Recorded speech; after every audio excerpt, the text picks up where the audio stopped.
Warm welcome to everyone joining today's webinar. My name is Jitesh Kadia, and I have the privilege of serving on the board of the British Asian Trust. We are a charitable foundation driven by the South Asian diaspora in the UK, and highly fortunate to have His Royal Highness, the Prince of Wales, as our royal founding patron. Since the beginning of the pandemic, the British Asian Trust has hosted a series of high-level webinars as part of our BAT Insights program. And I'm delighted to welcome you to this important and timely session today, focused on the COVID-19 vaccines. We are particularly grateful to His Royal Highness for his active support in shining a light on this topic, in helping to dispel myths and allay concerns, and in encouraging everyone to take up the vaccine. It therefore gives me great pleasure to introduce His Royal Highness, the Prince of Wales. Ladies and gentlemen, in view of my concern about the health and welfare of our ethnic minority communities, I'm so glad to be able to introduce this crucially important discussion on vaccination.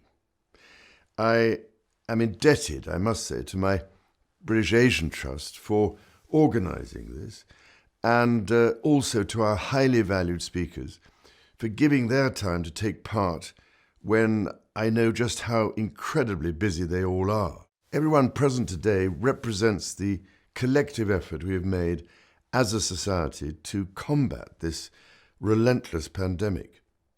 Vaccination will save lives, will prevent serious illness, will protect our health service, and will allow us to start to hope that things might return in some sense to normal for every member of our society. As you undertake this absolutely vital work, I can only wish you all every possible success in coming to the aid of our ethnic minority communities, for whom I hold the greatest affection. I'm Ritula Shah. I'm a journalist and broadcaster. I've been an ambassador for the British Asian Trust for more than a decade. I'm delighted to be chairing today's discussion about the importance of the vaccination programme against COVID-19. I hope this will be an opportunity, in a sense, to really discuss the facts about vaccines and some of the concerns that many people in communities across the country have raised. And I hope that we can really offer reassurance to people who have concerns. Our panel are all at the forefront of the effort to beat coronavirus and to roll out the vaccination programme. Let me introduce them to you. Nadhim Zahawi is the Conservative MP and the Minister for COVID vaccine deployment, and also the Minister for Business and Industry. We're also delighted to have with us Adar Poonawalla. He's the CEO of the Serum Institute of India, and he's at the front line of vaccine distribution in India. I'd also like to welcome Professor Fenton. He's the London Regional Director of Public Health England. Professor Farida Fortune, CBE, is Professor of Medicine at QMUL and Barts Health. And Dr. Nikita Kanani, MBE, is Medical Director for Primary Care, NHS England and NHS Improvement. And we're also going to hear from Sadiq, the Mayor of London. Adar Poonawalla, I'm going to begin with you because, as the Prince was pointing out, there is a very uplifting part of what has been a pretty grim health crisis, and that is the story of scientific endeavour and triumph. The rapid deployment of vaccines has been extraordinary and an amazing achievement. The Serum Institute of India is producing more COVID-19 vaccines by dose than I think any other facility in the world.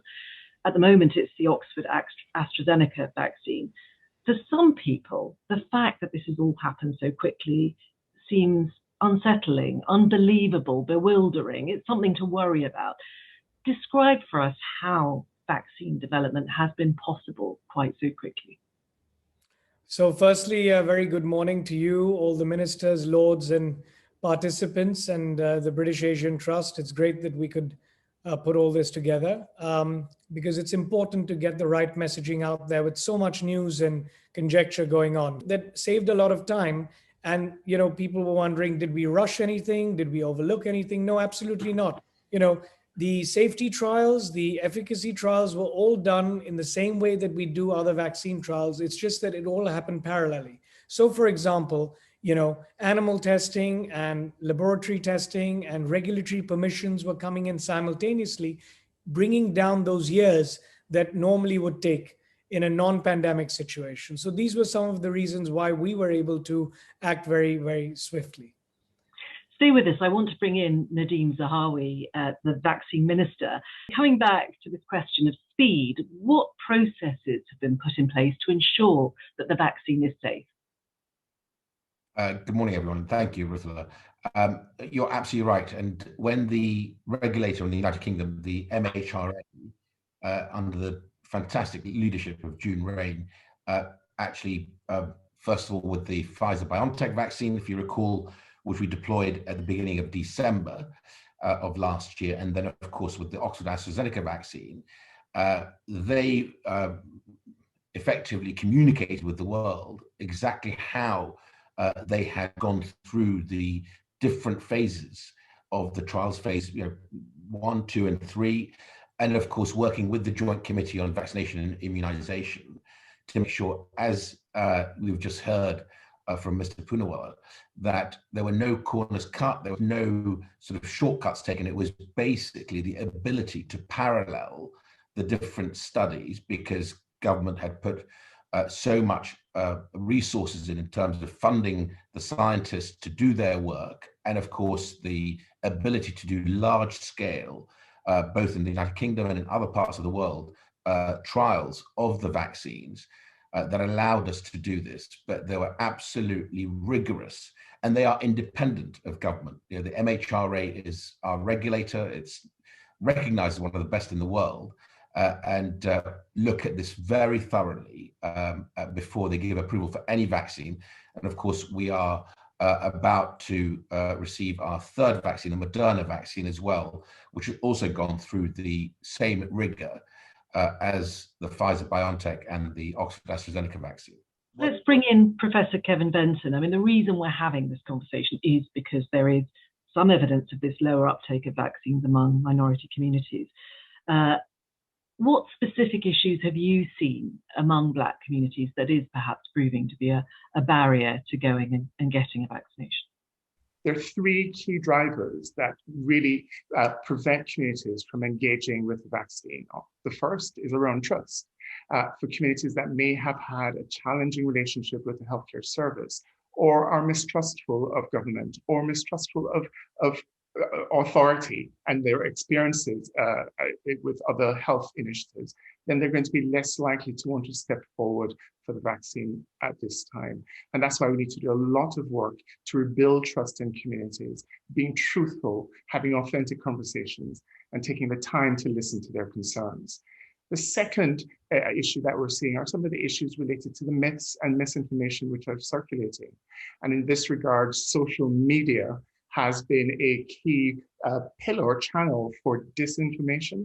And so our work in London and across the country has been around ensuring that there's clear, consistent, culturally competent information using languages and images from a variety of communities that speak directly to those communities. And then finally, as you heard from the minister, access is also an issue as well. You can provide the vaccine, you can do your mobilization, but if people don't know where to go or how to register or how to leave their communities to get the vaccine, then they won't take it up. Hello, everyone. I'm delighted to send a message for this important event hosted today by the British Asian Trust. This pandemic has sadly inflicted a heavy toll on our communities. The latest data suggests that British people from a South Asian background are up to 5 times more likely to die from COVID-19 than their white counterparts. This is why it's so crucial that we're doing everything we can to protect ourselves, our loved ones, and our neighbours from this terrible virus. And that includes getting vaccinated when the time comes. One of which is from Shahida Begum, very direct: is the vaccine safe? Thank you, Ritula, and thank you, colleagues, for this incredibly powerful event. Can I just say to our community leaders who have joined us today, I can see in the chat bar there are many people who've been working with their communities to promote uptake. Thank you for what you're doing, because actually without you, we wouldn't be able to get such a good uptake already. And that is absolutely key. We need good role modelling and good messaging in the community to make sure that people feel confident in taking up the vaccine. I want to be really clear about that. The risk of COVID infection for our communities is ultimately hospitalization or death. The COVID vaccine protects you from those two things more than anything else. And so when you are offered the vaccine, it's really important that you take it up and then you talk to your family members as well. Can the vaccine affect fertility? Absolutely not. And actually, what's really important to remember here is when you are pregnant and you get COVID, you get very, very unwell. So having that vaccine while you're pregnant, we are offering it to people who are pregnant, is really important because it is more important for you to have that vaccine before you're pregnant, actually. So again, really, really important. One of the biggest public health initiatives that we have alongside clean water is vaccination. So that vaccination is safe. It also doesn't contain any animal products, and we've had really excellent support from BAME and others that say that the alcohol content in the making of the vaccine is considered below the levels that would be of any concern, and really clearly no aborted fetus lines as well in the vaccine, so safe from many aspects. Farida Fortune, another question that's come up quite a few times is it okay to mix the vaccines? Perhaps is it even better to have one jab from one and one jab from another? I think you should have the vaccine. So when you have your vaccination, you will get a card. All right, the card will say what you've had. And I would say to anyone, and just reiterate this, there's no human and no animal product in it. And I would have the vaccine that is offered when you go and have your vaccine. And I think the people around you are not the experts. The people who are giving you the vaccine are. Adar, Poonawalla, you had your vaccination, I think, very publicly. How important was that as a way to build confidence? Yeah, so I think that was very important, and there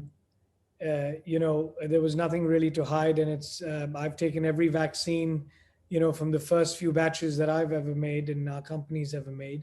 It's very important also that, we maintain this very important point that I just wanted to add to the professor, that the existing vaccines at the moment that are licensed do protect against severe disease, even for the new variants. So in South Africa and the other places where, there was this talk about, for example, the AstraZeneca Oxford vaccine was not protecting you, it was a little skewed in its communication because it allowed mild to moderate disease, but it did not have anyone being hospitalized, going on a ventilator and going into a critical state of, life-threatening situation. So, that is some silver lining that I just wanted to highlight from the existing vaccines. And, as Professor said, that when we tweak the vaccines at the end of this year, we will further improve on that performance as well. And, that's the sort of situation we're in. So these new variants should not really create a panic because, once the traveling opens up, you are going to see different variants emerging in different parts of the world.